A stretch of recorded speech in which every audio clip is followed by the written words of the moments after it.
আমাদের অনন্য স্টোরি সকল প্রকার পার্ট গল্প দেখতে আমাদের চ্যানেলটি সাবস্ক্রাইব করে পাশে থাকা বেল আইকনটিতে ক্লিক করে অল নোটিফিকেশন অন করে দিন। আমি শেখ শাহরিয়ার আরহাম। আমার বাবা প্রয়াত সংসদ সদস্য শেখ আজিজ হোসেন। আমার বাবাকে চেনেন না এমন মানুষ হয়তো খুঁজে পাওয়া যাবে না। আমার বাবা জনমানুষের নেতা ছিলেন। তিনি তার জীবদ্দশায় জনমানুষের জন্যই কাজ করে গেছেন।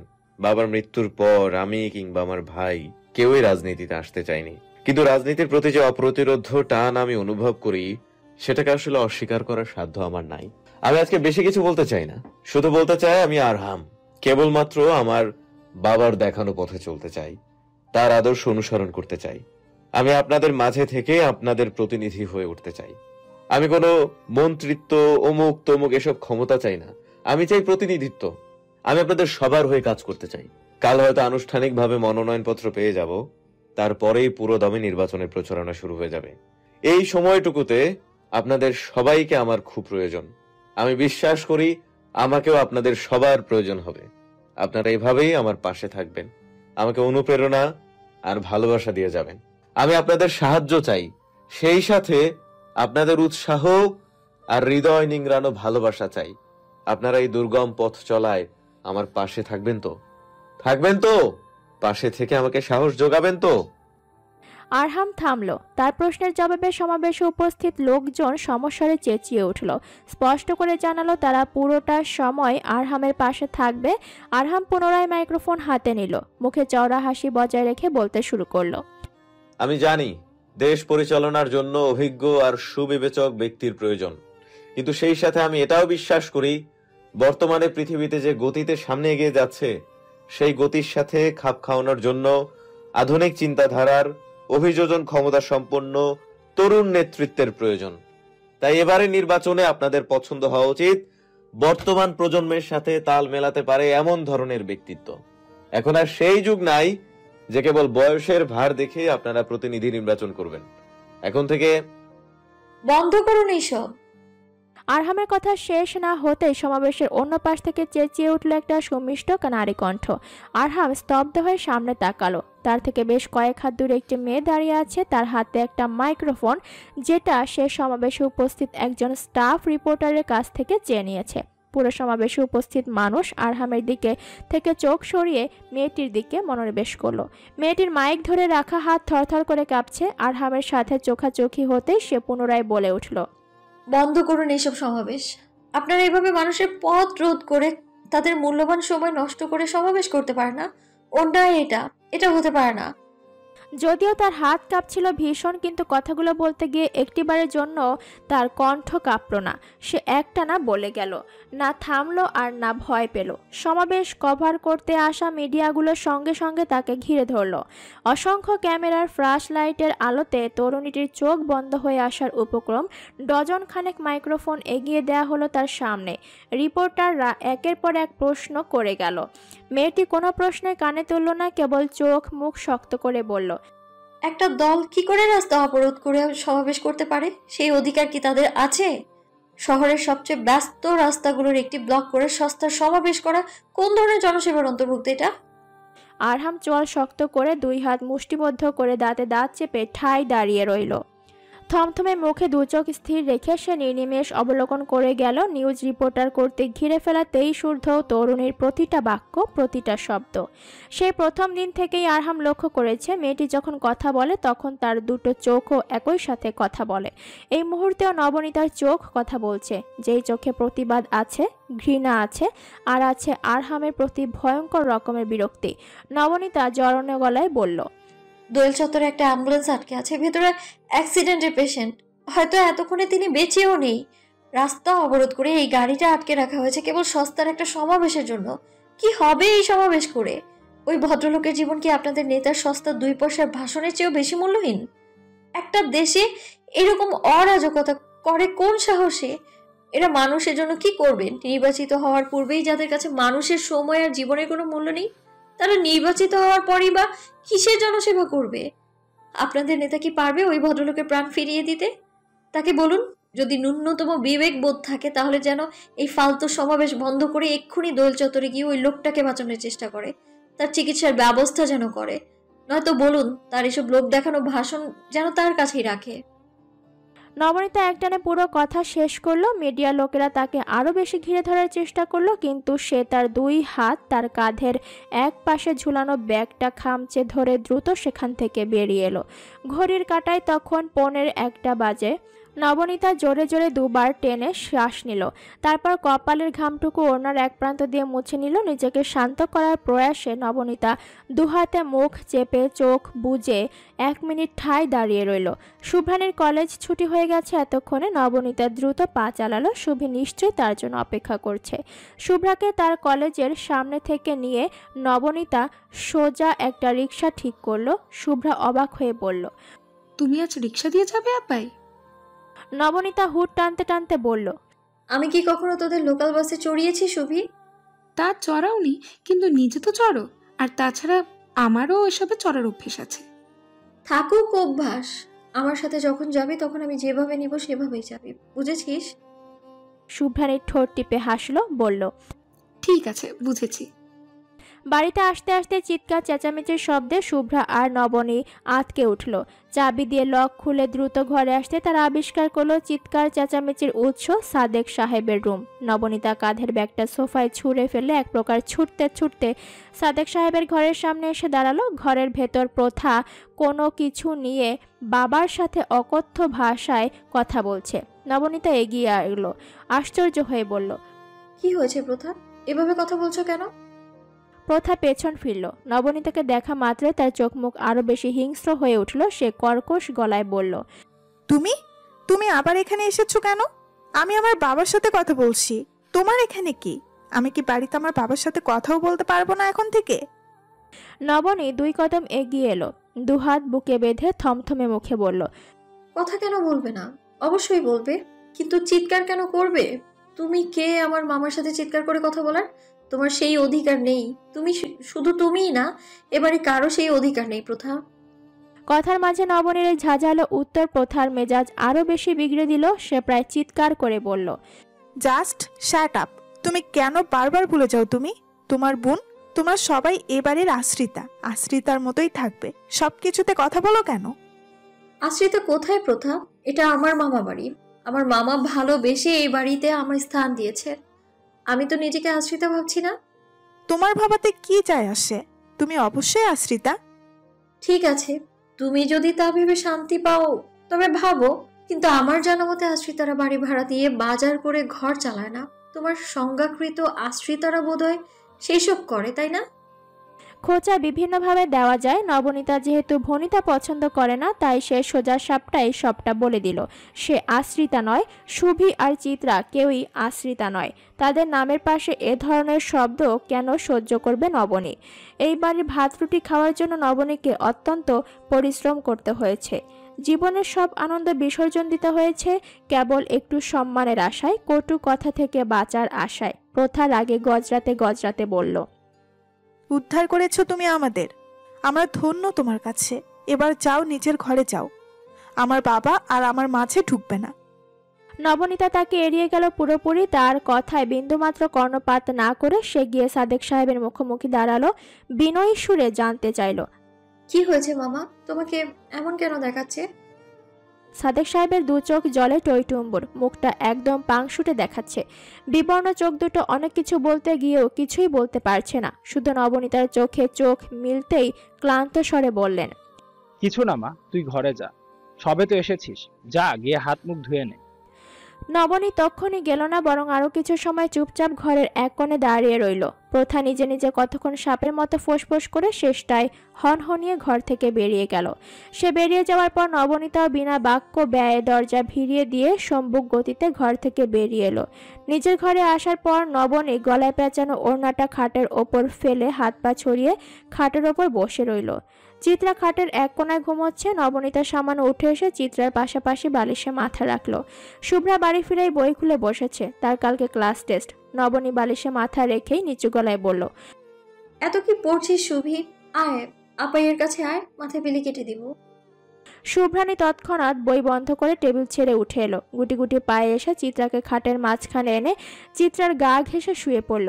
নবনীতা হাত বাড়িয়ে শুভ্রার চুলে আলতো করে বিলি কেটে দিচ্ছিল।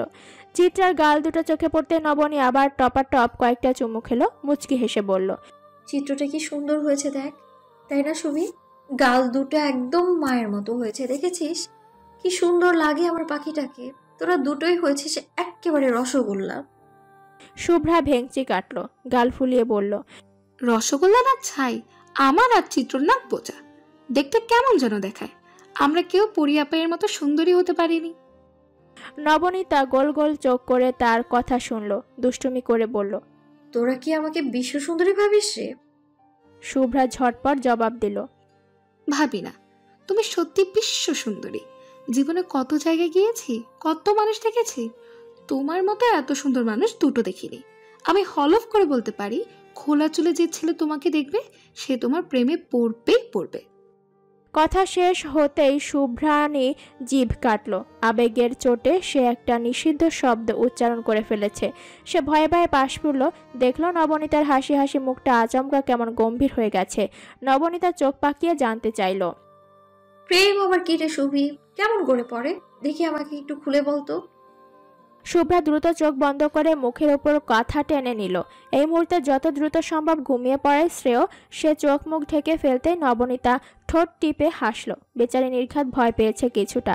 সে হাতের ওপর ভর করে আধশোয়া অবস্থায় চিত্রার কপালে ঠোঁট ছোঁয়ালো। সুভি তার ঠোঁটের ওপর কথা দিয়ে ঢেকে রাখলো।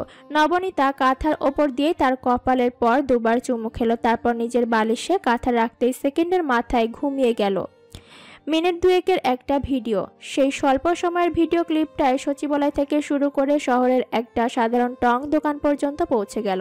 সাবেক এমপি আজিজ হোসেনের ছেলে শেখ আরহামের রাস্তা অবরোধ করে সমাবেশ করার প্রতিবাদে একজন তরুণীর অনর্গল কথোপকথন। পুরোটা সময় তরুণীটি এক নাগারে কথা বলে গেল, এক মুহূর্তের জন্য থামলো না, দমলো না, কেবল স্পষ্টভাবে তুলে ধরল রাজনীতির একটা নোংরা দিক। শত শত মানুষের পথ আটকে রেখে নিজের দলের সমাবেশ করা কোনো প্রশংসার কাজ না, যদিও সব নেতারাই এই কাজ করে। তবে সব জায়গায় তো আর নবনীতা নামের বাঘিনীরা থাকে না। আরহামের কপাল খারাপ, ঘটনাটা ঘটেছে তার সমাবেশকে কেন্দ্র করে। তার ভাগ্য আরও এক জায়গায় তার সহায় হয়নি। যেই অ্যাম্বুলেন্সটি দীর্ঘ সময় জ্যামে আটকে ছিল, সেটার ভেতরে থাকা রোগী গাড়িতে থাকা অবস্থাতেই পরলোক গমন করেন। একেবারে মরার ওপর খাড়ার ঘা, বাগধারার মতো ব্যাপার। চারদিক থেকে এক একটা ফোন কলে আরহাম জর্জরিত হয়ে উঠল। প্রশাসনিক কর্মকর্তা থেকে শুরু করে রাজনৈতিক নেতা, নিউজ রিপোর্টার, আইনজীবী প্রায় সকলেই প্রশ্ন আর সমালোচনার তোপে ফেলে তাকে কুপোখাত করে দেওয়ার চেষ্টা করলো। সারাদিন একটানা ছুটোছুটি করে আরহাম শেষ পর্যন্ত পরিস্থিতি তা কিছুটা সামাল দিতে পারলো। তবে এই পর্যন্ত আসার জন্য তাকে বহু বেগ পোহাতে হলো। দেখা গেল যেই মানুষ কোনোদিন আরহামের সামনে দাঁড়িয়ে কিছু বলতে পর্যন্ত পারেনি, আজ সেই মানুষই সুযোগ বুঝে তাকে কথা শুনিয়ে দিল। কথায় কথায় বোঝাতে চাইল আরহাম রাজনীতি সামলানোর মতন দূরদর্শী এখনো হয়ে ওঠেনি। আরহাম সারাদিনের ক্লান্তি শেষে বাড়িতে ফিরে সোজা তার ওয়াশরুমে গিয়ে শাওয়ার ছেড়ে কিছুক্ষণ তার নিচে দাঁড়িয়ে রইল। চোখ তার সেই সকাল থেকেই রক্তিম। দীর্ঘ সময় পানিতে ভেজার দরুন তা আরও বেশি ভয়ঙ্কর দেখালো। আরহাম মুষ্টিবদ্ধ হাতটা দেয়ালের সাথে চেপে ধরল। সে আজকে এক মুহূর্তের জন্য চোখ বন্ধ করতে পারছে না। চোখ বন্ধ করলেই তার চোখের সামনে ভেসে ওঠে আজ সকালের ঘটে যাওয়া সমস্ত দৃশ্য। আরহাম দাঁতে দাঁত চেপে সবটা সহ্য করেছে আজ। ঝমঝম শব্দ করে শাওয়ার থেকে পানি পড়ছে ফ্লোরে। আরহাম শ্যাম্পুর বোতল থেকে শ্যাম্পু বের করে নিজের মাথা নিজেই কয়েকবার চটকালো। দুঃখে কষ্টে নিজেই কয়েকবার দেয়ালে মাথা ঠুকলো। কেন কেন কেন কেন এমনটা হলো? তার সাথে নবনীতার কি শত্রুতা? আরহাম তার কোন বাড়াভাতে ছাই দিয়েছে? সব ছেড়ে ওই মেয়ের চোখে শুধু আরহামই কেন পড়ে? তাসনোবা হুইল চেয়ারে চাকা ঘুরিয়ে সেটাকে বারান্দায় নিয়ে দাঁড় করালো। আজ খুব সুন্দর চাঁদ উঠেছে। আকাশটা একেবারে স্বচ্ছ, মেঘ নেই। মিটমিট করে জ্বলতে থাকা তারাগুলো আকাশ দখল করে নিয়েছে। বাগান থেকে গুনগুন আওয়াজ পাওয়া যাচ্ছে, সম্ভবত সেখানে কেউ আছে। তাসনুবা বাগানে উকি দিল। জসিম কাকা, মদিনা খালা আর তাদের ছোট্ট ছেলে জীবনকে দেখা যাচ্ছে। জসিম কাকার হাতে কাঁচামাটি আর খালার হাতে গাছ। জীবনের কোনো কাজ নেই, সে এমনিই এসেছে বাবা মার সাথে। কোনো কাজ না থাকায় জীবন থেমে নেই। সে পুরো বাগানের এদিক ওদিক ছুটোছুটি করছে। তাসনুবা থমকালো, তার সমস্ত মনোযোগ গিয়ে থামলো জীবনের ছুটতে থাকা পা জোড়ার দিকে। ইস, কত সুন্দর করে দৌড়চ্ছে জীবন। তার কাছে দুটো পা আছে, যে পা দিয়ে সে যেখানে খুশি যেতে পারে। তাসনুবা মাথা নোয়ালো, তার কাছেও দুটো পা আছে, কিন্তু অচল। সে এদের নিয়ে তেমন ছুটতে পারে না। তাসনুবা আনমনে একটা দীর্ঘশ্বাস ছাড়লো। স্রষ্টা তো সবাইকে সব দেয় না, তাই না? তিনি আরহাম ভাইয়াকে ধৈর্য দেননি, আরিশ ভাইয়াকে বুদ্ধি দেননি, আর তাসনুবাকে চলাচলের ক্ষমতা দেননি। একসময় অবশ্য দিয়েছিলেন, এখন আবার নিয়ে গেছেন। তাসনুবা একগালে হাত রেখে বাগানের ফুল গাছগুলো দেখে যাচ্ছিল। তার হঠাৎ বাগানে যেতে ইচ্ছে হচ্ছে। ঠিক তখনই সাদা রঙের একটি গাড়ির মূল ফটক দিয়ে ভেতরে প্রবেশ করলো। তাসনুবার কপালে ভাঁজ পড়ল। এই সময়ে কে এলো আবার? গাড়ি দরজা ঠেলে এক প্রকার ঢুলতে ঢুলতে বাইরে বেরিয়ে এলো সারা। তার পরনে কালো রঙের স্লিভলেস পোশাক, সেটা আবার শেষ হয়েছে হাঁটুতে। তাকে দেখাচ্ছে বিচ্ছিরি, জঘন্য। তাসনুবার নিজে নিজে ভেঙচি কাটলো, দাঁত কিরমির করে বলল, যেই না চেহারা, নাম রেখেছে পেয়ারা। গাড়ির ভেতর কে ছিল তাসনুবা দেখতে পায়নি, দেখার আগ্রহও দেখায়নি। সারার কাছে ভালো কিছু আশা করা যায় না, তাসনুবা অন্তত করে না। গ্রাম থেকে শহরে আসার পরেই তার পাখা গজিয়েছে। এই জাতের মানুষের পাখা কেটে দেওয়াটা একটু কষ্টের। তাসনুবা দ্রুত চাকা ঘুরিয়ে রুমের বাইরে এসে দোতলার করিডোরে গিয়ে থামলো। এদিক থেকে নিচের সবকিছু ভালো করে দেখা যায়। সারা বাড়ি ফেরার পরই তার সাথে সবার প্রথমে আফরোজা বেগমের দেখা হলো। বাড়িতে অবশ্য সে সবসময় আফরোজা আর তাসনুবা ছাড়া আর কেউ ছিল না। আফরোজা বেগম মেয়ের খোলামেলা পোশাক দেখে মৃদু ধমকে উঠে বললেন, এসব কি সারা? তোকে না বলেছি এ ধরনের জামা পরে বাড়ি আসবি না? আরহাম অথবা আরিশ দেখে নিলে কি একটা কেলেঙ্কারি বাঁধবে জানিস না? সারা ড্যামকেয়ার ভাব নিয়ে তার মাকে পাশ কাটিয়ে হেঁটে গেল। যেতে যেতে কেবল মাথা নেড়ে বলল,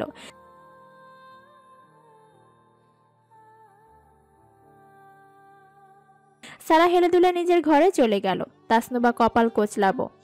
নেশা টেশা করে নাকি? কেমন অদ্ভুত করে কথা বলছিল আর হাঁটছিল। তাসনুবা আর সেসব ঘাটায় না, কেবল সিঁড়ির মাথায় এগিয়ে এসে আফরোজা বেগমকে ডেকে বলল, ফুফু, আমাকে একটু নিচে নামিয়ে দেবে? আফরোজা বেগম ঘুরে দাঁড়ালেন, এক প্রকার বিরক্তি নিয়ে এগিয়ে গেলেন। তাসনুবা যেন তার সেই বিরক্তিভাব ধরে ফেলতে না পারে, সেজন্য সম্ভবত মুখে জোরপূর্বক একটা মেকি হাসি ফুটালেন। জানতে চাইলেন, কেমন আছিস মা? শরীর ভালো? তাসনুবা মাথা নাড়ল, জানালো তার শরীর ভালো। আফরোজা বেগমকে তাসনুবার পছন্দ না, তার মধ্যে এক প্রকার ভণ্ডামি আছে। আরহাম ভাইয়া বিচক্ষণ, আফরোজা যে একটা আস্ত ভণ্ড সেটা আর কেউ না বুঝলেও সে বোঝে। কিন্তু তারপরও কেন আফরোজাকে বাড়ি থেকে বের করছে না কে জানে। নিচে নামার পরে তাসনুবা দুহাতে চেয়ারের চাকা ঘুরিয়ে সোজা বাগানে গেল। জীবন তাকে দেখতে তার কাছে ছুটে এলো, তার গলা জড়িয়ে ধরলো। তাসনুবা উৎফুল্ল মুখে বলল, কেমন আছিস জিবু? জীবন লাজুক হাসলো, এক শব্দে জবাব দিল, ভালো। জসিম তাকে দেখা মাত্রই অবাক হয়ে বলল, আম্মাজান, আপনি এত রাইতে বাগানে কি করেন? তাসনুবা হাসি মুখে এগিয়ে এলো, চারদিক দেখে বলল, বারান্দা থেকে তোমাদের দেখছিলাম, দেখে আসতে ইচ্ছে হলো। কি করছো তোমরা? মদিনা ফুলের চারাটা তাসনুবার চোখের সামনে মেলে ধরলো। এটা লাগাইতে আইছি, রাত ছাড়া এটা লাগান যায় না। তাসনুবার হাত বাড়িয়ে বলল, দেখে আমাকে দাও তো, নাম কি এই চারার? মদিনা শান্তভাবে হাত বাড়িয়ে চারাটা তার হাতে তুলে দিল। নিরুদ্বেগ ভঙ্গিতে বলল, নাম কইতে পারি না, বড় বাবাই আনাইছে, বিদেশি চারা, নাম নাম জানি না, খালি এদূর জানি যে এটা রাইতে না লাগাইলে বাঁচে না। তাসনুবা চারাটা নেড়ে চেড়ে দেখে, আবার মদিনার হাতে তুলে দিল। এসব অদ্ভুত জিনিস তার বড় ভাইয়ের দ্বারাই কেনা সম্ভব। মদিনা কোমরে আঁচল গুজে মাটিতে হাঁটু মুড়ে বসে চারাটা ঠিকঠাক জায়গায় রাখলেন। জসিম তার উপর কাঁচা মাটি ফেলে প্রায় কয়েক ইঞ্চি পুরো মাটির স্তর দিলেন। তাসনুবা চোখ সরু করে বলল, সে কি, গাছে তো কোনো ফুলও নাই। জসিম চারদিক পরিষ্কার করতে করতে গলা উঁচু করে জানালো, এই গাছে কয়েক বছর পর পর একবার ফুল ফুটে, ফুল ফুটতে এখনো মেলা দেরি আছে আম্মাজান। তাসনুবা নাক সিটকালো। এত ভালো ভালো গাছ থাকতে বড় ভাইয়া কি সব আদমরা কয়েক বছরে একবার ফুল দেয়া পাড়া গাছ এনেছে? বড় ভাইকে নিয়ে তাসনুবার চিন্তা হয়। ভাইয়ের কাজকর্মের কোনো ঠিক নেই, বিয়ের বয়স পেরিয়ে যাচ্ছে অথচ বিয়ের কোনো আগ্রহই দেখাচ্ছে না। তাসনুবার কত জল্পনা আর কল্পনা তার হবু ভাবিকে নিয়ে, অথচ তার ভাই আদৌ বিয়ে করবে কিনা সেটাও তার জানা নেই। সাদেক সাহেবের বাড়িতে টেলিভিশন নেই, কাজেই শুভ্রানী পর্যন্ত তার বোনের ঘটানো লঙ্কাকাণ্ডের খবর সাথে সাথে পৌঁছয়নি। কেবল বিকেলে যখন সে বাড়ির ছাদে গেল ঠান্ডা বাতাস খেতে, তখন তার সহপাঠী নম্রতা তাকে তার মুঠোফোনে আজকের দিনের সকল নিউজ চ্যানেলের হাইলাইটের আর জনপ্রিয় নিউজটা দেখালো। শুভ্রা ফ্যালফ্যাল করে চোখ অপলক ভিডিও ক্লিপটা দেখলো। পুরোটা দেখতে তার চোয়াল ঝুলে গেল। আপাই আজ এত বড় কাণ্ড ঘটিয়েছে, অথচ এত কিছুর পরেও সে এত শান্ত কি করে? শুভ্রা পুরোটা ভিডিও আরও একবার দেখলো। কি সাংঘাতিক ব্যাপার, এত এত ক্যামেরার সামনে আপাই এ ধরনের কথা বলছে, সেটা শুভ্রার বিশ্বাস হচ্ছে না। আপাই ভীষণ নরম মনের মানুষ, শুভি সেটা জানে, কিন্তু সে এও জানে যে তার পরি আপাই সহজে কোনো ঝামেলায় জড়ায় না, অন্তত এসব মিডিয়া রিপোর্টার্স এর ঝামেলা তো মোটেই না। সে আর এক মুহূর্তে ছাদে দাঁড়ালো না, এক দৌড়ে বাড়িতে এসে সোজা তাদের ঘরে গেল। গিয়েই দেখলো নবনীতা চিত্রাকে কোলের ওপর বসিয়ে তাকে যোগ বিয়োগ শেখাচ্ছে। চিত্রা কয়েক মাস পরে স্কুলে যাবে। নবনীতা সিদ্ধান্ত নিয়েছে চিত্রাকে কোনো নার্সারি কিংবা কেজিতে পড়াবে না, একদম সোজা ক্লাস 1-এ ভর্তি করবে। নার্সারি কেজিতে যা পড়ায় সেটা নবনীতা নিজেই তাকে পড়াতে পারবে। চিত্রাকে স্কুলে না দেওয়ার আরও একটা কারণ হচ্ছে যাতায়াতের সমস্যা। তাকে স্কুলে দিলে নবনীতা তাকে প্রতিদিন আনা নেওয়া করতে হবে। এই অফুরন্ত সময়ের বড্ড অভাব নবনীতার। শুভ্রানী হন্তদন্ত হয়ে ঘরে ঢুকেই হড়বড় করে বলল, তুমি এটা কি করেছো আপাই?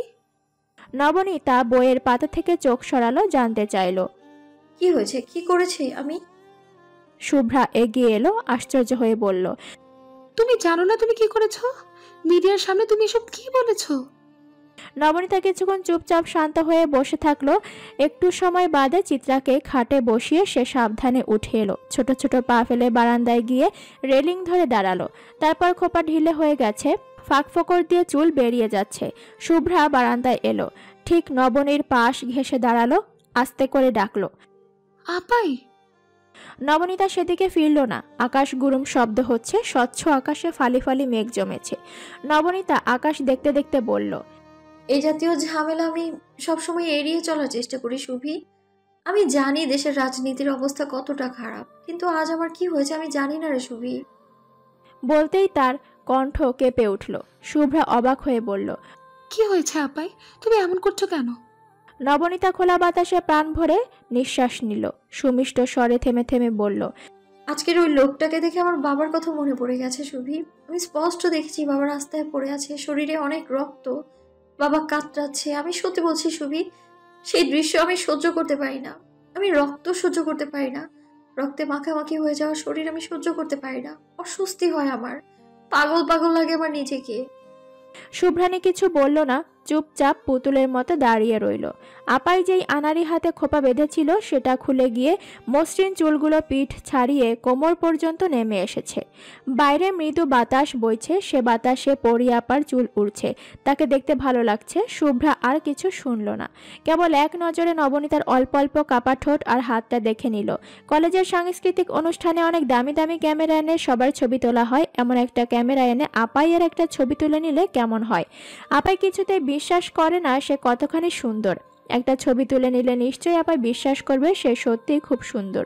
শুভ্রা মিথ্যে বলে না। পরি আপার মতো সুন্দর মেয়ে মানুষ সে এই শহরে দুটো দেখেনি। সকালে যেই অসহ্য তাপদায় রাস্তায় ঠিকমতো হাঁটা যাচ্ছিল না, এখন সন্ধ্যের একটু আগেই আকাশ মেঘলা হয়ে মুষলধারে বৃষ্টি হয়েছে। বারান্দার গ্রিল দিয়ে বৃষ্টির ছটা নবনীতার মুখে এসে পড়ছিল। নবনীতা বিষণ্ণ মলিন আর ক্লান্ত মুখে বারান্দা থেকে তার ঘরে এসে খাটের এক কোনায় গিয়ে বসলো। অন্য সময় হলে সে শুভ্রাকে নিয়ে বারান্দার দরজা বন্ধ করে তবেই আসতো, কিন্তু আজ সে এমন কিছুই করেনি। শুভ্রা নিজেই দরজা টেনে ঘরের ভেতর এলো। নবনীর হাত কাঁপছিল তখনই। শুভ্রা এগিয়ে এলো, উৎকণ্ঠা মিশানো স্বরে জানতে চাইল, কি হয়েছে আপাই? ঠিক আছো তুমি? নবনী এক হাতে চাদর খামচে ধরে অন্য হাতে শুভ্রার হাত চেপে ধরলো। তার গলা দিয়ে শব্দ বেরোচ্ছে না। সে শ্বাস টানতে টানতে কোনো রকমে বলল, ইনহেলারটা দে শুভি। শুভ্রার হাত থেকে ইনহেলার নেওয়ার পরে নবনীতা শ্বাস টানতে টানতে আস্তে করে মাথাটা বালিশে রাখলো। শুভ্রা ভয়াতুর গলায় বলল, কি হয়েছে তোমার? এমন করছো কেন?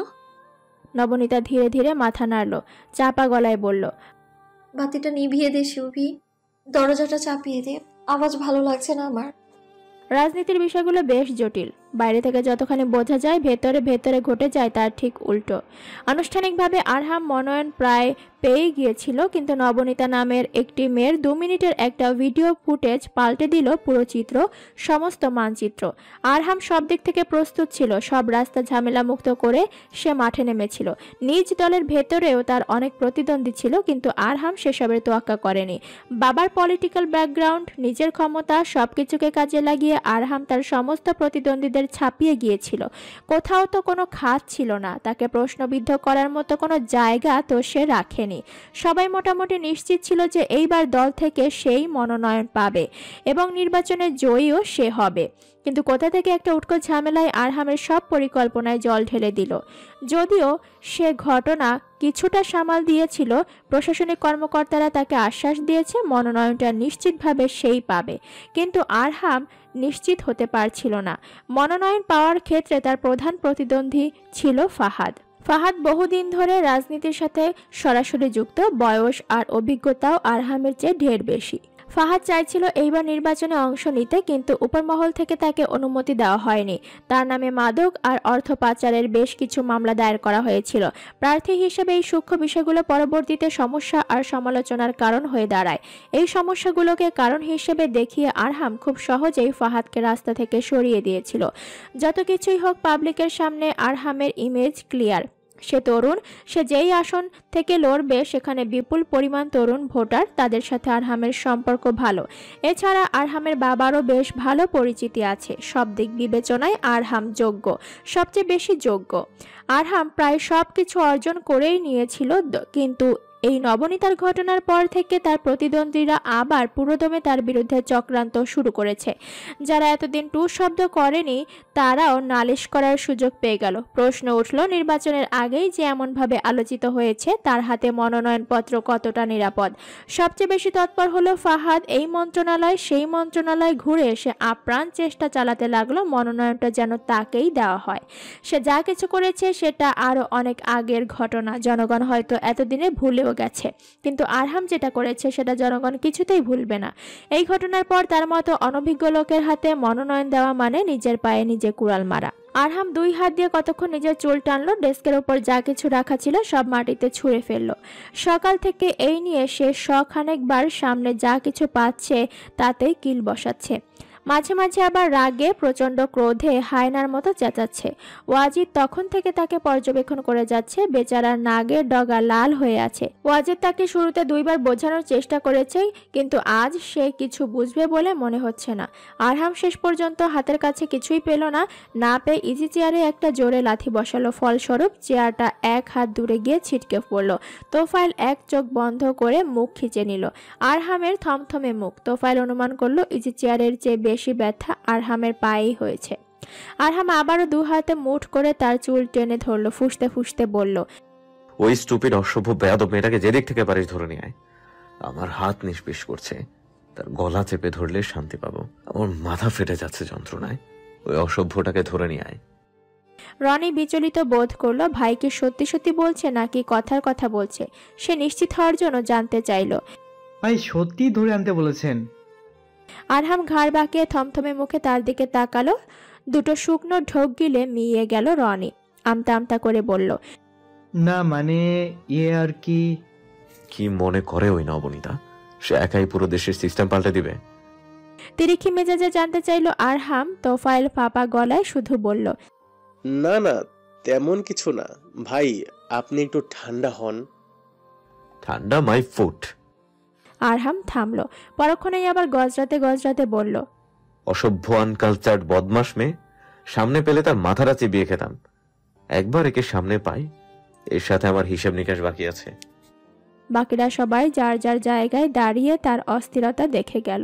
তাকে কোনো প্রশ্নই ঠিকঠাক মতো করা যাচ্ছে না। যে প্রশ্ন করতে আসছে তার ওপর চড়াও হচ্ছে। আরহাম রাগে কষ্টে আর জেদে ফোপাতে ফোপাতে বলল, আই উইল কিল নবনীতা। সে আমার সব সাজানো প্ল্যানে পানি ঢেলে দিয়েছে। ফালতু মেয়ে কোথাকার।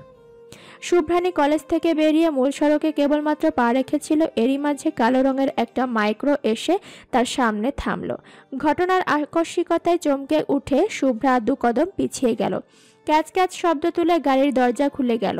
সেখান থেকে একটি লোমশ পুরুষালী হাত বেরিয়ে এসে শুভ্রার বাম হাতটা শক্ত করে চেপে ধরল। চিৎকার করে উঠল শুভ্রা। এক ঝটকায় হাত ছাড়িয়ে নিতে চাইল, ছুটে পালাতে চাইল সেখান থেকে, কিন্তু তার আগেই তার হাত চেপে ধরা ব্যক্তিটি তাকে হ্যাচকা টেনে গাড়িতে তুলে নিল। শুভ্রা ভয়ে অজানা আতঙ্কে গাড়ির ভেতর থেকে চেঁচিয়ে উঠল, তার মুখ বন্ধ। সেই বিভৎস চিৎকার গাড়ির ভেতরে সীমাবদ্ধ থাকলো। শাহিন হতভম্ব। সে তার 2 গালে হাত চেপে আর চোখে একবার আরহামের অভিব্যক্তি বোঝার চেষ্টা করলো। আরহাম ভাই তাকে মেরেছে, কিন্তু সে মারার মতো কি করেছে? সে তো ভালো কাজই করেছে। আরহাম দাঁত কিরমির করে বলল, মূর্খ, গর্ধব, ব্রেইনলেস কুত্তার বাচ্চা, তুই এটা কাকে তুলে নিয়েছিস? এটা নবনীতা? শালা গর্ধব অশিক্ষিত। শাহিন 2টা শুকনো ঢোক গিলল। আবার একটা ভুল করে ফেলেছে সে। আগ বাড়িয়ে নতুন আরেকটা বিপদ বাঁধিয়েছে শাহিন। সে ভাইকে খুশি করতে গিয়ে উল্টা ভাইকে আরো রাগিয়ে দিয়েছে। শাহিন হতাশ, ভীষণ হতাশ। আরহাম কপাল চাপড়ে বলল, এখন কি? এখন এই মেয়ের আমি কি করব? তোফাইল সামনে এসে শাহিনের মাথায় একটা গাঁট্টা মেরে কটমট করে বলল, গাধা, এটা কাকে এনেছিস তুই? নবনীতাকে আনলেও একটা কথা ছিল, তার বোনকে কেন এনেছিস? আর ভাই তো তখন রেগেছিলেন, কথার কথা বলেছেন। এসব তোলাতুলি করতে কে বলেছে তোকে? দিলে তো কেসটা আরো বেশি ঘেটে। আরহাম রাগে গিজগিজ করতে করতে কতক্ষণ এদিক সেদিক পায়চারি করলো, তার মাথা এলোমেলো হয়ে যাচ্ছে।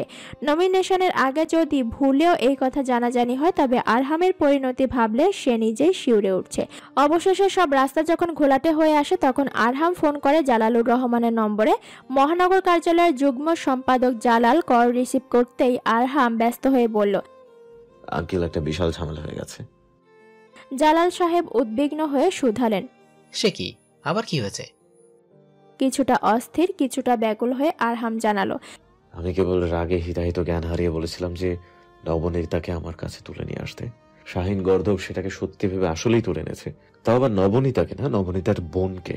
আমি এখন কি করবো আঙ্কেল? ট্রাস্ট মি, আমি এসব কিচ্ছু চাইনি। টেনশনে আমার মাথা হ্যাং হয়ে যাচ্ছে। আরহাম থামলো। অন্য পাশ থেকে জবাবের আশায় কিছু সময় নীরব থেকে জালাল সাহেব বললেন, আরহাম, তুমি কিন্তু চাইলে এই ভুলটা থেকে চমৎকার একটা আউটকাম বের করে নিতে পারতে। ভ্রু কুচকালো আরহাম, জানতে চাইল, মানে একটু বুঝিয়ে বলুন প্লিজ। 2 আঙুলের সাহায্যে চেপে রাখা সিগারেটটা শেষবারের মতো টেনে ফাহাদ সেটাকে অ্যাশট্রেতে ছুঁড়ে ফেলল। পুরো ঘরে সিগারেটের ধোঁয়া ঘুরপাক খাচ্ছে। সেই ধোঁয়ার বিদঘুটে গন্ধে তার সামনে বসে থাকা মেয়েটির দম বন্ধ হয়ে আসছে। ফাহাদ পায়ের ওপর পা তুলে পুনরায় জানতে চাইল, তা কি বলছিলেন আপনি? কি নাম আপনার? নবনীতা। নবনীতা নূর। তরুণীর সোজাসুজি জবাব। ফাহাদ মাথা নাড়ল।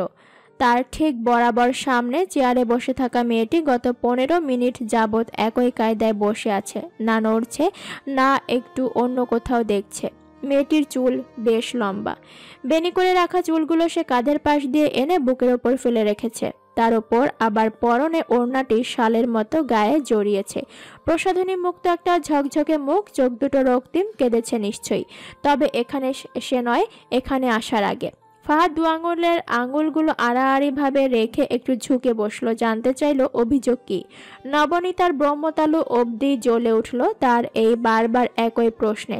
সে কোনো রকম রাগ সংবরণ করে বলল, আমার বোনকে আজ দুপুর থেকে কোথাও পাওয়া যাচ্ছে না। কলেজ ছুটির পর তার বাসায় আসার কথা ছিল, কিন্তু সে এখনো আসেনি। আমি জানি না সে কোথায় আছে, কেমন আছে। আমার বান্ধবীর ভাই আমাকে আপনার খোঁজ দিয়েছে, বলেছে আপনি নাকি এই এলাকার মাফিয়া, আপনার কাছে নাকি সব নিখোঁজ মেয়েদের লিস্ট আছে। আপনি কি আমার বোনের খবর দিতে পারবেন প্লিজ?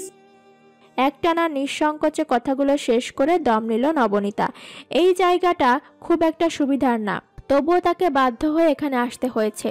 শুভ্রাকে খুঁজে পাওয়া যাচ্ছে না দুপুর থেকে।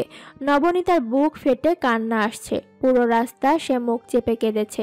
এখন কিছুটা শান্ত হয়েছে। বিপদ এসেছে, কিন্তু নবনীতা এত অল্পেই ভেঙে পড়বে না। সে মনে মনে এক নাগারে বলে যাচ্ছে, শুভি ভালো আছে, একদম ভালো আছে। বেশি চিন্তা করিস না নবনী, শুভি একদম ঠিক আছে। ফাহাদ ফোন বের করে কোথাও একটা কল করলো, তারপর অন্য আরেক জায়গায় কল দিল। শেষমেশ কয়েকজনের সাথে কথা শেষে সে নবনীতার দিকে মুখ করে বলল, না, আপনার বোনের কোনো খোঁজ আমার কাছে নেই। আমি জানি না আপনার বোন কোথায়। নবনীতা অনুনয় করে বলল, প্লিজ একটু দেখুন না, কিছু একটা করুন, দেখুন না কিছু করা যায় কিনা, প্রয়োজনে আমি টাকাও দিতে রাজি। আহা, বললাম না আমি কিছু জানি না। আপনি বাজে নামকে জানতো এখান থেকে। নবনীতা গেল না, উল্টো জেদ ধরল, দুহাত জোর করে বলল, প্লিজ আমাকে এভাবে নিরাশ করবেন না। আপনি ছাড়া এই ব্যাপারে আমার কেউ সাহায্য করতে পারবে না। পুলিশের 24 ঘন্টা না হলে মিসিং ডায়েরি করা যাবে না। আপনি তো জানেন 24 ঘন্টায় কত কি হয়ে যেতে পারে। প্লিজ আপনি কিছু একটা করুন প্লিজ। ফাহাদ বিরক্ত হলো, চোখ মুখ খিচে বলল, উফ, ভারী বেয়াদব মেয়ে তো আপনি। বললাম না আমি কিছু জানি না, তাও বারবার এক কথা বলে যাচ্ছেন। যান, নিজের রাস্তা নিজে মাপুন, আমি কিছু করতে পারবো না। প্লিজ একবার আমার দিকটা। মুঠোফোনটা কর্কশ শব্দে বেজে উঠল।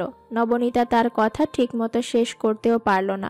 প্রথমবারেই সে কলটা রিসিভ করেনি, দ্বিতীয়বারে এক প্রকার বিরক্ত হয়ে সে ফোনটা রিসিভ করে কানের সাথে চেপে ধরল। নিরাসক্ত কণ্ঠে বলল, জি কে বলছেন? অন্য পাশ থেকে কি উত্তর এসেছে সেটা বোঝা গেল না, কিন্তু অন্য পাশের কথা শুনতেই নবনীতা এক লাফে বসা থেকে উঠে দাঁড়ালো। ফাহাদ তার হঠাৎ এমন লাফিয়ে ওঠাতে ভড়কে গেল, চোখ বড় বড় করে বলল, কি হয়েছে? নবনীতা সেসব পাত্তা দিল না। সে ফোনটা কানে চেপেই দিক বিদিক শূন্য হয়ে ছুটতে শুরু করলো। চোখের নিমিষে সে ফাহাদের পার্টি অফিস থেকে বেরিয়ে 3 তলা বেয়ে নিচে নেমে এলো। ফাহাদ ভ্রু কুঁচকে মনে মনে আওড়ালো, কি অদ্ভুত মেয়ে, দৌড়ে এলো আবার দৌড়ে দৌড়ে চলে গেল। নবনীতার ফোনে মেসেজ করে যে লোকেশনটা পাঠানো হয়েছিল, নবনীতা জিপিএস অন করে ঘন্টাখানেকের মধ্যেই সেখানে পৌঁছে গেল। সিএনজির ভাড়া মিটিয়ে কপালের ঘাম মুছে সে ফোনে থাকা লোকেশনের সাথে আশেপাশের লোকেশন মিলিয়ে নিল। তাকে যেই জায়গায় আসতে বলা হয়েছে সেটা একটা নির্মাণাধীন 10 তলা বাড়ি। এখনো সবগুলো দেয়াল ঠিক করে দেয়া হয়নি। নবনীতা নিচ তলায় পা রেখে চারদিকে চোখ ঘুরিয়ে আশেপাশে দেখে নিল। এত নীরব কেন এই জায়গা? যদিও দিনের বেলা, তবুও তার গা ছমছম করছে। সে মোবাইলের স্ক্রিনে আঙুল চালিয়ে তাকে যে নম্বর থেকে ফোন করা হয়েছিল সেই নম্বরে ডায়াল করলো। রিং হওয়ার আগে থেকেই তাকে পেছন থেকে কেউ ডাকলো, মিস নবনীতা। চকিতে পেছনে ফিরল সে। চোখ গেল সাদা শার্ট গায়ে একটি ছেলের দিকে। ছেলেটি নিচ থেকে এগিয়ে এলো। কাছে আসতে নবনীতার মনে হলো সে এর আগে কখনো তাকে দেখেছে বলে মনে হয় না। ছেলেটি কোনো রকম বাড়তি কথায় না গিয়ে শুরুতেই বলল, আসুন, আমার পেছন পেছন আসুন। নবনীতা তার পেছন পেছন হাঁটা ধরলো। হাঁটতে হাঁটতে তার মনে পড়ল এই ছেলেটি তার চেনা। শাহরিয়ার আরহামের পার্টি অফিসে সে একে দেখেছে। হঠাৎ করেই কেমন অজানা আতঙ্কে নবনীতার চিত্ত ব্যাকুল হয়ে উঠল। সুবীর নিখোঁজ হওয়ার সাথে কি কোনোভাবে আরহাম জড়িয়ে আছে? নবনী আর সামনের কথা ভাবল না। ভাবতে নিলে সবার আগে বাজে কথা মাথায় আসে। নির্মাণাধীন ভবনটির 2nd ফ্লোরে একটা রুম আছে। আশ্চর্যের বিষয়, রুমের দরজাও আছে। ছেলেটি দরজা খুলে সরে দাঁড়ালো, যার অর্থ নবনীতাকে যেতে হবে ভেতরে। নবনীতা 1 সেকেন্ড কিছু একটা ভেবে চুপচাপ ভেতরে পা বাড়ালো। নবনীর সত্যি ভাবনাটা সত্যি হলো। ঘরের ভেতর থেকে আরহাম আর তার সঙ্গী সাথীরা ছিল, সেই সাথে আরো একজন ভদ্র মতন লোক ছিলেন, তার হাতে ক্যামেরা আর মাইক্রোফোন। নবনীতার চোখ মুখ শক্ত করে ঘরের ঠিক মাঝামাঝি এসে দাঁড়ালো। আরহামকে এখনো ভালো মতো দেখেনি সে। লোকটা আরহাম বুঝতেই সে চোখ নামিয়ে নিয়েছে। আরহাম অবশ্য চোখ সরায়নি। নবনীতা তার দৃষ্টিসীমার মধ্যে আসার পর থেকে সে একটানা শুধু তাকেই দেখে গেল। আরহাম আবিষ্কার করলো এই মেয়েটির সাথে তার রাগের সম্পর্ক সমানুপাতিক। যত বেশি সে নবনীতাকে দেখে তত বেশি তার মাথায় খুন চেপে যায়, মাথায় টকবক করে রক্ত ফোটে। মনে হয় এক চর মেরে নবনীতার সব দাবাঙ্গিরি বের করে দিতে। আরহাম তার রাগটুকু বহু কষ্টে গিলে নিল। নবনীতা মেঝেতে চোখ রেখেই বলল, সুবি কোথায়? আপনারা আমার সুবিকে কোথায় রেখেছেন? আছে, সে ভালোই আছে, নিরাপদে আছে। চুল ঠিক করতে করতে জবাব দিল আরহাম, আমার বোনের সাথে কেন এমন করছেন? কি দোষ তার? আমার অন্যায়ের শাস্তি সুবিকে কেন দিচ্ছেন? বলতে বলতে নবনীর কথা জড়িয়ে এলো। যেই কঠোরতা সে চোখে মুখে জড়িয়ে রাখতে চাইছে, কিছুতেই সেটা সম্ভব হচ্ছে না। সুবি আরহামের কাছে আছে। এই অবস্থায় নবনীতার হঠকারিতা পরিস্থিতি আরো বিগড়ে দিতে পারে। আরহামকে তার চেনা হয়েছে। শাহরিয়ার আরহাম ক্ষমতা পাওয়ার জন্য সবই করতে পারে। আরহাম পকেটে হাত গুজে ঠিক নবনীতার মুখোমুখি এসে দাঁড়ালো।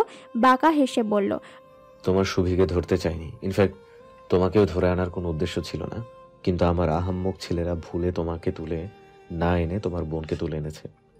নবনীতা দাঁতে দাঁত চেপে ক্ষোভটুকু ভেতরে চেপে রাখলো। সুবিকে না পাওয়া পর্যন্ত সে কোনো রকম বোকামি করবে না।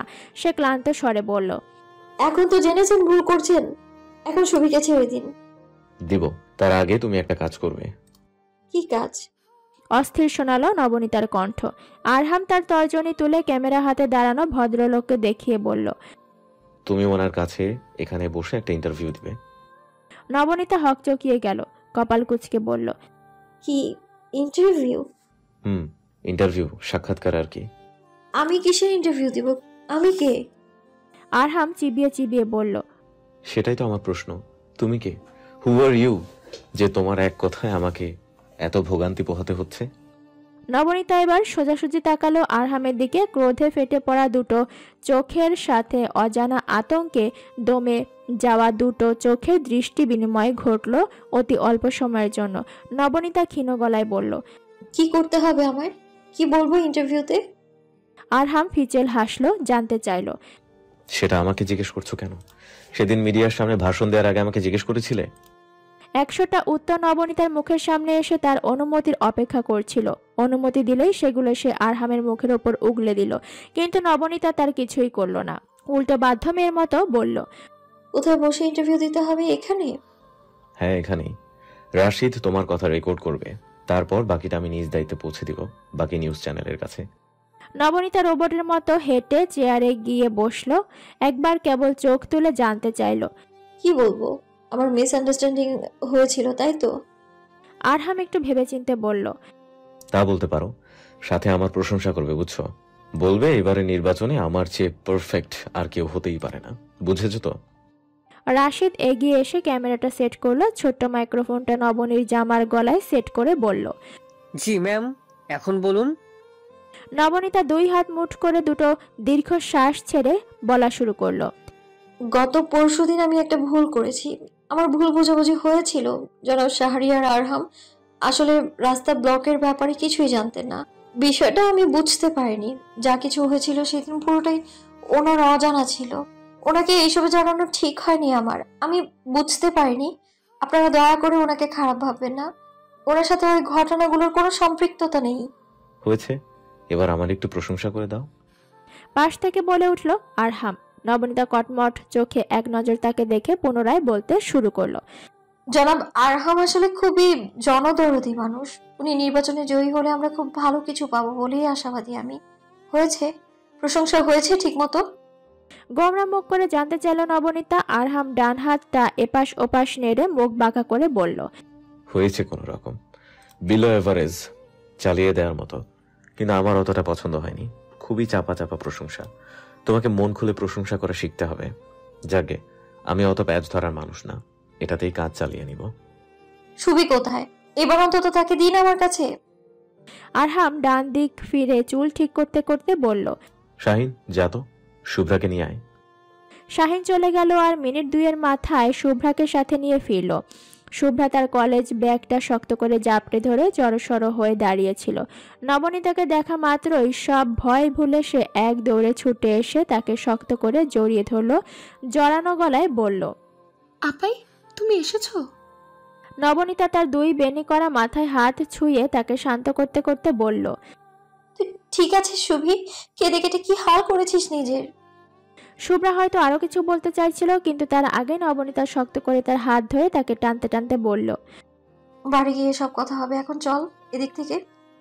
2 বোন চোখে নিমিষে উধাও হয়ে গেল। যাওয়ার জন্য সৌজন্যসূচক একটা শব্দ মাত্র বলে গেল না। শাহিন চোখ বড় বড় করে বলল, বাপরে, আপার দেখি খুব তেজ। আরহাম তাচ্ছিল্য করে বলল, তেজ মাই ফুট, পুরাই বেয়াদব একটা। রিকশাতে উঠে নবনীতা অনবরত প্রশ্ন শুরু করলো, ওরা তোর সাথে উল্টাপাল্টা কিছু করেনি তো? ছয়নি তো তোকে? বাজে কথা বলেনি তো? ছবি টবি কিছু তোলেনি তো? তোর দিকে বাজে চোখ করে দেখেনি তো? শুভ্রানী এত এত প্রশ্নে রোশনালে পরে ভরকে গেল। নবনীতা আর কিছু প্রশ্ন করার আগেই সে তার মুখ চেপে ধরলো, ব্যস্ত হয়ে বলল, থামো আপাই, থামো। আমি একদম ঠিক আছি, আমার কিচ্ছু হয়নি।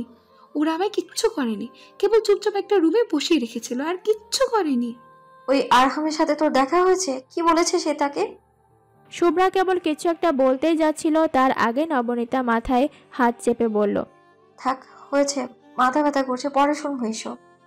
বাড়ি ফিরেই নবনীতা গোসল করে একটা ঢিলেঢালা আকাশি রঙের সুতি জামা গায়ে জড়িয়ে বেরিয়ে এলো। ঘরে এসে সে দেখলো শুভ্রানিয়া চিত্রা খাটের এক কোনায় বসে আছে, শুভ্রার হাতে একটা প্যাকেট। নবনীতা চুল মুছতে মুছতে তাদের সামনে এসে দাঁড়ালো, জানতে চাইলো হাতে কি আছে এতে।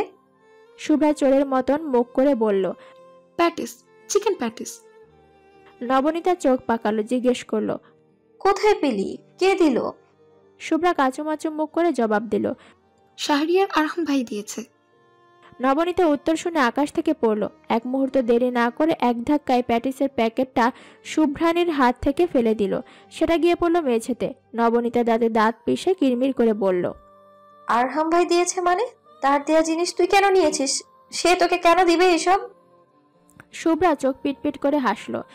আমাকে ধরে নেওয়ার পর আরহাম ভাই যখন জানলো যে ভুল করে আমাকে তুলে আনা হয়েছে, তখন সে আমাকে এই প্যাকেটটা দিয়েছে, সাথে একটা কোল্ড ড্রিঙ্কসও দিয়েছে। ওইটা ব্যাগে আছে, আর বলেছে। জিভ কাটলো শুভ্রা। নবনীতা চোখ রাঙিয়ে বলল, কি থামলি কেন? আর কি বলেছে? মানে বলেছে যে তোমার ঘ্যান ঘ্যান শুনতে শুনতে যখন আমি ক্লান্ত হয়ে যাব, তখন যেন আমি এটা খেয়ে নিই। এটা নাকি শহরের সবচেয়ে বড় প্যাটিস। বলতে বলতেই ফিক করে হেসে দিল শুভ্রা। নবনীতা থম মেরে কয়েক পল সেভাবে দাঁড়িয়ে রইল। শুভা হাসছে। ও জানোয়ারের জিম্মায় থেকেও শুভি হাসছে। সে কি জানে না ওই লিক কি পরিমাণ বদ? শুভ্রা মাথা নিচু করে হাসি থামালো। আপাই খুব রেগে যাচ্ছে। আপাই রেগে গেলে ঠিকমতো কথা বলে না। আপার রাগের যথাযথ কারণ আছে। আরহামের চেলাপোলাগুলো আসলে জঘন্য। কি অদ্ভুত কারণে আজ সে ভয় পায়নি। শুরুতে যদিও ভয়ে তার শ্বাস বন্ধ হয়ে যাচ্ছিল, কিন্তু ওই ছোট্ট রুমটায় বসার পর কিংবা শাহরিয়ার আরহামকে দেখার পর তার একবারও মনে হয়নি তার সাথে খুব খারাপ কিছু ঘটে যাবে। শুভ্রা মুখটা মলিন করে কানে হাত দিয়ে বলল, সরি আপাই, এরপর থেকে ওই বদলোক যদি আমার পিৎজা বার্গারও দেয়, আমি তো নিব না। বলবো, তোর পিৎজা তুই খা, তোর মতো জন্তুর কাছ থেকে আমি পানিও খাবো না, ঠিক আছে? এবার অন্তত রাগারাগি বন্ধ করো প্লিজ। নবনীতা চোখ মুখ শক্ত করে এক নজর তার বোনকে দেখে চুল মুছতে মুছতে হনহনিয়ে ঘর থেকে বেরিয়ে গেল। তার মেজাজ বিগড়ে যাচ্ছে, তার ভয়ানক রাগ হচ্ছে শুভির ওপরে। লুবনা পণ করেছে সে নবনীতাকে 2 দণ্ডও শান্তি দেবে না। তাকে পড়াতে শুরু করার পর থেকে আজ পর্যন্ত নবনীতা কোনোদিন তার কাছ থেকে হোমওয়ার্ক পায়নি ঠিকঠাক। লুবনার 3টে হাত, ডান হাত, বাম হাত, আর সে সবচেয়ে বেশি যেটা ব্যবহার করে তা হলো অজুহাত। লুবনার কাছে অজুহাতের শেষ নেই। আজকের দিনে তার অজুহাতটা কিছুটা অদ্ভুত। লুবনা জানালো সে আজ বাড়ির কাজ করতে পারেনি কারণ তাদের পাশের বাড়ির বিড়ালটা কাল কোথাও হারিয়ে গিয়েছিল। নবনীতা ভ্যাপাচাকা খেয়ে বলল, কি? পাশের বাড়ির বেড়াল হারিয়ে যাওয়ার সাথে তোমার বাড়ির কাজ না করার কি সম্পর্ক? সম্পর্ক আছে মিস। স্বর্ণাদের বাড়ির বিড়ালটা প্রায় আমাদের বাড়িতে আসতো। খুবই মিষ্টি একটা বিড়াল। সে হারিয়ে যাওয়ার পর থেকেই স্বর্ণার মন খুব খারাপ। আমি তাকে সান্ত্বনা দিতে তার বাড়িতে গিয়েছিলাম। যেহেতু আমি বাড়িতেই ছিলাম না, সেহেতু আমার আর বাড়ির কাজও করা হয়নি আপু। দুহাত নেড়ে নেড়ে উত্তর দিল লুবনা। নবনীতা চোখ গরম করে আপাদমস্তক লুবনাকে দেখলো। তার মুখ থমথমে, দাঁত দিয়ে নিচের ঠোঁট কামড়ে ধরেছে শক্ত করে, চোখের পাতা ফরফর করে লাপাচ্ছে। অনেকক্ষণ চেষ্টার পর ব্যর্থ হয়ে নবনীতা শেষমেশ ফিক করে হেসে দিল। হাত বাড়িয়ে লুবনার মাথায় একটা গাঁট্টা মেরে বলল, খুবই নিম্নমানের অজুহাত লুবনা, জোর করেও বিশ্বাস করা যায় না। লুবনা নিজেও হেসে ফেলল, দাঁত কেলিয়ে বলল, আজ সময় পাইনি আপু, তাই এক্সকিউজ ভালো হয়নি। লুবনাকে পড়ানো শেষ করে নবনী কুরিয়ার অফিসে গিয়ে তার যাবতীয় কাজগুলো সেরে ফেলল। মাগরিবের সামান্য কিছু সময় আগে সব ঝামেলা মিটিয়ে সে বাড়ির পথ ধরল। মালিবাগ আসতেই সাদা রঙের একটি গাড়ি ঠিক তার মুখোমুখি এসে থামলো। নবনীতা খুব দ্রুতই হাঁটছিল। হঠাৎ সামনে এসে গাড়িটা থামায় সে খানিকটা চমকে গিয়ে এক কদম পিছিয়ে গেল। গাড়ির দরজা খুলে যে লোকটি বেরিয়ে এলো তাকে নবনী চেনে, তার নাম ফাহাদ। শুভ্রাকে তখন খুঁজে পাওয়া যাচ্ছিল না, তখন নবনী তার কাছে গিয়েছিল। ভদ্রলোক সেদিন তাকে কোনোভাবেই সাহায্য করেনি। নবনীতাকে দেখতেই ফাহাদ দাঁত বের করে হাসলো, এমনভাবে হাসলো যেন নবনীতা তার খুব পরিচিত কেউ। নবনীতা কাঠখোট্টা স্বরে প্রশ্ন করলো, কি হয়েছে, কি চাই? তৎক্ষণাৎ ফাহাদের মুখের হাসি মিলিয়ে গেল। সেদিন কত অনুনয় বিনয় করে কথা বলছিল, আজ একদম রুক্ষ ভাষায় কথা বলছে। ফাহাদ সেসব পাত্তা দিল না, উল্টো আন্তরিক হেসে বলল, আমি আসলে সেদিন আপনাকে চিনতে পারিনি। আপনি আমায় ভুল বলতেন না মিস। অত্যন্ত অমায়িক আচরণ, অথচ ফাহাদের সামনে দাঁড়ানো মেয়েটি এতেও নরম হলো না। খ্যাট খ্যাট স্বরে বলল, আমায় চিনবেন মানে? আমি কে? আমাকে চেনার কি আছে? পথ ছাড়ুন, দেরি হচ্ছে আমার। কথা শেষ করে সে বিরক্ত মুখে তাকে পাশ কাটিয়ে এগিয়ে গেল। ফাহাদ তার পিছু পিছু ছুটে 2 হাত ছড়িয়ে তার পথ রোধ করে দাঁড়ালো। তার আচরণে নবনীতার রক্ত টকবক করে ফুটছিল। মনে চাচ্ছিল এই মুহূর্তে একটা কষিয়ে চড় দিতে ফাহাদের গালে, কিন্তু সেটা করা সম্ভব নয়। ফাহাদ নেতা শ্রেণীর মানুষ, এদের সাথে কথা বাড়ানোই বোকামি। নবনীতার নির্লিপ্ততা দেখে ফাহাদ নিজেই বলা শুরু করলো, আসলে আপনি খুবই সাহসী একটা মেয়ে। ওই লাফাঙ্গা, বেয়াদব আর উচ্ছৃঙ্খল আরহামের বিরুদ্ধে আওয়াজ তোলার জন্য যে সাহস প্রয়োজন সেটা আপনার আছে। আমি তো আপনার সেই ভিডিও ক্লিপটা দেখে আশ্চর্য হয়ে গিয়েছিলাম। সত্যি আপনার সাহসের কোনো তুলনা নেই। নবনীতা কপাল কুঁচকে দাঁড়িয়ে রইল যতক্ষণ না তার কথা শেষ হলো। ফাহাদ কথা শেষ করতেই সে ছোট্ট করে জবাব দিল, জি ধন্যবাদ। সে কোনো রকমের জবাব দিয়েই আবার 2 কদম এগিয়ে গেল। ফাহাদ ছুটে এসে তার পাশাপাশি হাঁটতে হাঁটতে বলল, সেদিন আপনি আমার কাছে এসেছিলেন সাহায্যের জন্য। দুঃখিত আমি আপনাকে সাহায্য করতে পারিনি। পরে অবশ্য আপনি আপনার বোনকে খুঁজে পেয়েছিলেন, কিন্তু আমি শুনেছি এসবের পেছনে নাকি শাহরিয়ার আরহামের হাত আছে। সহসা পা জোড়া থেমে গেল নবনীতার। ফাহাদ থেকে নিজের দূরত্ব আরো কিছুটা বাড়িয়ে সে শীতল কণ্ঠে বলল, দুঃখিত, আমি সে বিষয়ে কিছুই জানি না। বলে সে পুনরায় হাঁটা শুরু করলো, আগের চেয়েও দ্রুত। ফাহাদ হাল ছাড়ল না। নবনীতার সাথে পা মেলাতে মেলাতে সে খানিকটা আশ্বাস দিয়ে বলল, আপনি কিছুতেই ভয় পাবেন না নবনীতা, আমি কথা দিচ্ছি আপনি সম্পূর্ণ সেফ থাকবেন। কিন্তু আমি আশা করি আপনি অন্যায় মেনে নেবেন না। যদি সত্যি আরহাম এমন কিছু করে থাকে, আপনাকে জিম্মি করে কোনো বিবৃতি নিয়ে থাকে, তাহলে সেটাও খুলে বলুন। ওই কপট আর ভুয়া ছেলেটার আসল চেহারা উন্মোচন করে দিন নবনীতা। ফাহাদ আরো কিছু বলতে চাইছিল, কিন্তু তার আগে নবনীতা তাকে থামিয়ে দিল। কিছুটা বিরক্ত, কিছুটা অস্থির আর কিছুটা চঞ্চল হয়ে সে উত্তর দিল, শুনুন জনাব, আমি খুবই সাধারণ একটা মেয়ে, সাধারণ পরিবার থেকেই উঠে এসেছি। এসব রাজনীতির বিষয় আমি বুঝি না, দয়া করে এসবের সাথে আমায় জড়াবেন না। জনাব আরহামের সাথে আমার কোনো ব্যক্তিগত শত্রুতা নেই। আমি সেদিন যা বলেছি বিবেক বোধ থেকেই বলেছি। আপনি আমাকে এইসবে জড়াবেন না প্লিজ। আমি এইসবের কিছুই বুঝি না। নির্বাচনে যেই জয়ী হোক না কেন সেটা আমার মাথা ব্যথা না। আমি সম্পূর্ণ অরাজনৈতিক একজন মানুষ। আমি কারো ব্যাপারেই কিছু বলতে পারবো না। আমি এইসব প্রেস মিডিয়ার ঝামেলা আসতেই চাই না। প্লিজ এসব বিষয়ে আর কখনোই আমাকে ডাকবেন না। ভালো থাকবেন, চললাম আমি। ফাহাদ নিরুত্তর দাঁড়িয়ে দাঁড়িয়ে দেখল সবুজ চুড়িদার পরিহিত মেয়েটি একটু একটু করে সামনে এগিয়ে একসময় হাওয়ায় মিলিয়ে গেল। তার আর কোনো অস্তিত্ব পাওয়া গেল না। ফাহাদের ঠোঁটে ক্ষণিকের জন্য সূক্ষ্ম হাসির রেখা ফুটে উঠল। মেয়েটা স্পষ্টভাষী, স্ট্রেট ফরওয়ার্ড। কথা বলার সময় তার মধ্যে কোনো জড়তা কিংবা ভয় কাজ করে না। ফাহাদ মাথা ঝাঁকালো, বাঁকা হেসে বলল, ইমপ্রেসিভ, ভেরি ভেরি ইমপ্রেসিভ।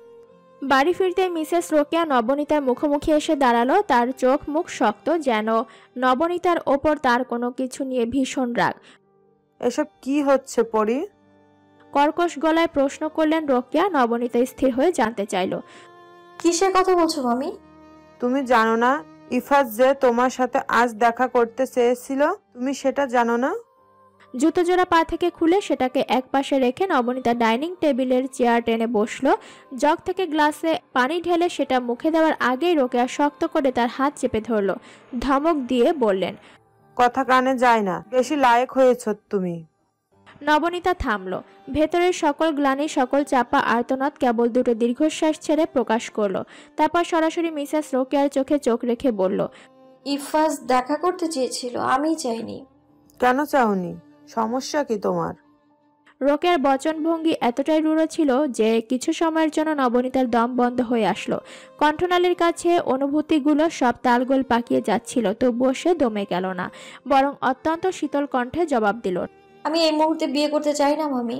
আমি এখন এসবের জন্য প্রস্তুত না। কেন? তুমি কি এখনো কচি খুকি? বিয়ে করতে সমস্যা কি তোমার? ইফাজের মতো একটা ছেলে তোমার বিয়ে করতে চাচ্ছে, এটা কি তোমার জন্য সৌভাগ্যের বিষয় না? তোমার কি মনে হয় এমন সম্বন্ধ তুমি অহরহ পাবে? নবনীতা ঢকঢক করে পুরোটা পানি খেয়ে শেষ করলো। এক হাত কপালে রেখে নিরুদ্বেগ হয়ে বলল, আমি আমার বিয়ে নিয়ে চিন্তিত নই মামি। সুভি আর চিত্র এখনো অনেক ছোট, তাদেরকে ফেলে আমি বিয়ে করতে পারবো না। এই কথা আমি আর কয়বার বলবো তোমায়? মিসেস রোকেয়া তেলে বেগুনে জ্বলে উঠলেন। চিবিয়ে চিবিয়ে বললেন, তুমি চিন্তিত হবে কেমন করে? তুমি তো সারাদিন বাইরে ঢ্যাং ঢ্যাং করো। কথা তো সব আমাকে শুনতে হয়। বয়স হয়েছে, বিয়ে করবে না, এটা কেমন কথা? নবনীতা টেবিল ছেড়ে উঠে দাঁড়ালো, দৃঢ় কিন্তু স্পষ্ট কণ্ঠে বলল, আমি কথা বাড়াতে চাই না মামি, শুধু বলে রাখি এই মুহূর্তে আমার পক্ষে বিয়ে করা অসম্ভব। আমি আমার দুই বোনকে অথই সাগরে ভাসিয়ে দিয়ে বিয়ের পিঁড়িতে বসতে পারবো না। আমি এতটা বেইমান হতে পারবো না। প্লিজ মামি, একটু শান্তি দাও। আমি ইফাজকে এমনকি পৃথিবীর কোনো ছেলেকেই বিয়ে করতে পারবো না। তুমি তাকে জানিয়ে দাও দয়া করে। আর পরবর্তীতে কাউকে আমার অনুমতি না নিয়ে আমার নাম্বার দিবে না, এটা আমার ভালো লাগে না। নবনী হন করে তার ঘরে চলে গেল। মিসেস রোকেয়ার উত্তর শোনার কোনো প্রয়োজনীয়তা সে অনুভব করছে না। ঘরে গিয়েই সে হাত পা ছড়িয়ে কতক্ষণ খাটের ওপর পড়ে রইল। মাথার ওপর ঘটঘট করে শব্দ করে ফ্যান ঘুরছে, কি বিদঘুটে শব্দ, কান ধরে যায়। শুভ্রা খুব মনোযোগ দিয়ে পড়ছে। নবনীতা মাথার নিচে হাত রেখে এক মনে কতক্ষণ তাকে দেখলো। শুভ্রানী যখন পড়ে তখন নবনীতার মন ভালো হয়ে যায়। শুভ্রানীর ইচ্ছে সে ডাক্তার হবে। নবনীতার স্বপ্ন সে বোনকে ডাক্তার বানাবে। নবনীতা আধ শোয়া অবস্থায় ভাবলো, আচ্ছা সুবি যখন স্টেথোস্কোপ গলায় জড়িয়ে তার সামনে এসে দাঁড়াবে তখন তার কেমন লাগবে। সেদিন সম্ভবত নবনীতা অধিক সুখে পাগল হয়ে যাবে। তারপর একদিন কোনো একটা রাজপুত্র ঘোড়ার পিঠে চড়ে এসে সুবিকে বিয়ে করে নিয়ে যাবে। সুবির একটা সংসার হবে। নবনীতা ছলো ছলো চোখে সুবির ছোট্ট সংসারটা দেখবে। নবনীতার মন বলে সুবি খুব ভালো বউ হবে, আর চিত্র হবে দুষ্টু বউ। নিজের চিন্তায় নবনীতা নিজেরই হাসি পেল। কতদূর ভেবে ফেলেছে সে। আচমকা বুকের ব্যথায় তার এই চিন্তাটাই ভাটা পড়ল। নবনীতা দাঁত খিচে খাটের এক পাশে বসে রইল। সাদা রঙের বেডশিটটা খামচে ধরল শক্ত করে। ব্যথায় যন্ত্রণায় তার চোখে আপনা আপনি পানি চলে এসেছে। সেই টলমল চোখে নবনী সম্পূর্ণ অন্যরকম দৃশ্য দেখল। সে দেখল সুবি সংসার করছে, চিত্র ঘর করছে, অথচ সেই গল্পের কোথাও নবনীতা নেই। চিত্র দেশ বিদেশ ঘুরে বেড়াচ্ছে, অথচ তার মস্তিষ্কের কোথাও পরিয়াপায়ের অস্তিত্ব নেই। জীবন এগিয়ে যাবে জীবনের মতো, সে জীবনে পরিয়াপায়ের কোনো চিহ্ন থাকবে না। নবনীতা শক্ত করে তার মুখ চেপে ধরল। তার চোখের পানিতে বালিশ ভিজে যাচ্ছে।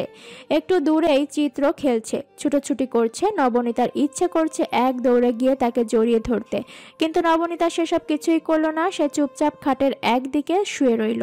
তার অভিমান হচ্ছে শুভ্রা আর চিত্রের ওপর, সেটাও সম্পূর্ণ কাল্পনিক কারণে, কিন্তু অভিমান তো মিথ্যে না।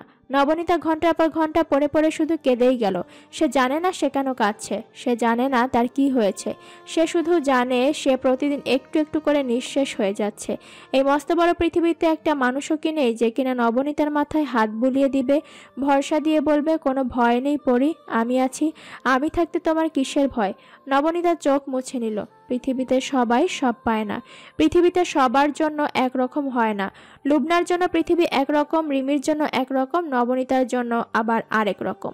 পৃথিবীর সবার ক্ষেত্রে দাড়িপাল্লার মতন সমান সমান হয় না। তবে নবনীতার জন্য পৃথিবীর পরিকল্পনা ছিল বিশাল। নবনীতার গল্প শেষ হয়নি, কেবলমাত্র শুরু হয়েছে। শুভ্রা নাকি অনেক বেশি সুন্দর? কই, সে তো খুবই সাধারণ দেখতে। তাহলে তার পিছে এই বখাটেগুলো সবসময় পড়ে থাকে কেন? কলেজে কত সুন্দর সুন্দর মেয়ে আছে, লাইন মারতে চাইলে তাদের সাথে গিয়ে মারুক। শুভ্রার সাথে এত কি? প্রথম প্রথম শুভ্রা এসব ভীষণ ভয় পেত, এখন আর তেমন ভয় পায় না। কেবল তার আশেপাশে থাকলে নিজেকে গুটিয়ে নেয়। তবে মাঝে মাঝে তার সত্যিই ক্লান্ত লাগে ভীষণ। তার জন্য পরি আপায়ের ভোগান্তি আরও বেড়েছে। আপাই মাঝে মাঝে সময় করে তাকে নিতে আসে কলেজ থেকে।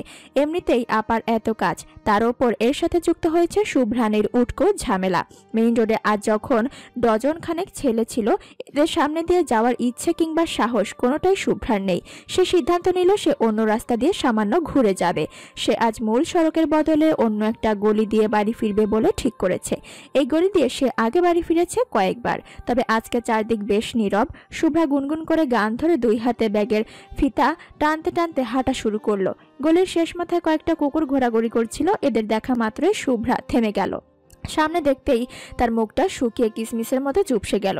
সে কুকুর সাংঘাতিক রকমের ভয় পায়। হাত দিয়ে নাকের চারপাশের ঘামটুকু মুছে নিল। গান বন্ধ করে যত রকম দোয়া জানা ছিল সেগুলোই সে এক নাগারে পড়তে থাকলো।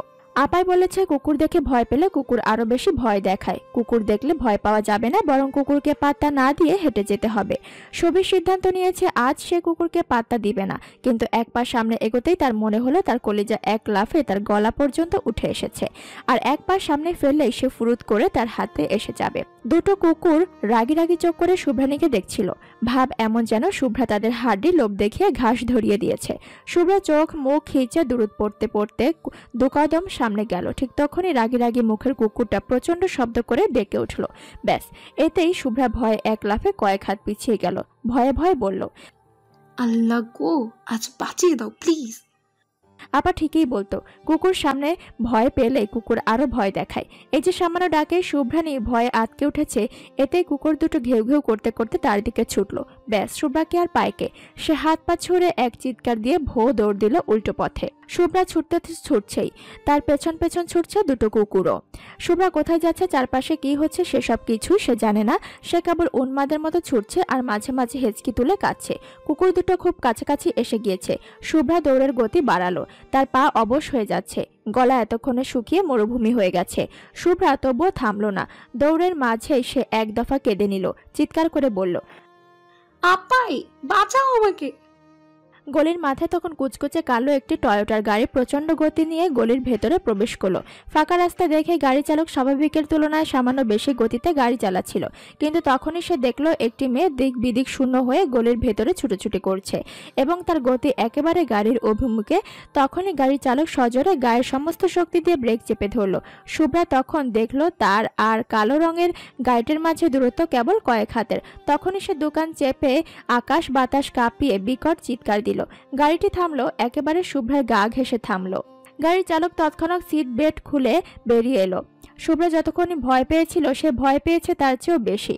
আরিশ গাড়ি থেকে বেরিয়ে কিছুক্ষণ থম মেরে দাঁড়িয়ে রইল। শুভ্রা এখনো চোখ বন্ধ করে চিৎকার করে যাচ্ছে। আরিশ ভয়ে ভয়ে তার দিকে এগিয়ে গেল, মিনমিনে গলায় বলল, চিৎকার বন্ধ করো, অ্যাক্সিডেন্ট হয়নি তোমার, ঠিক আছো তুমি? মেয়েটি সাথে সাথে চিৎকার থামালো না। যখন টের পেল সে একদম ঠিক আছে, কালো গাড়িটি তাকে পিষিয়ে দেয়নি, তখনই সে আস্তে আস্তে কান থেকে হাত সরিয়ে চোখ খুলল।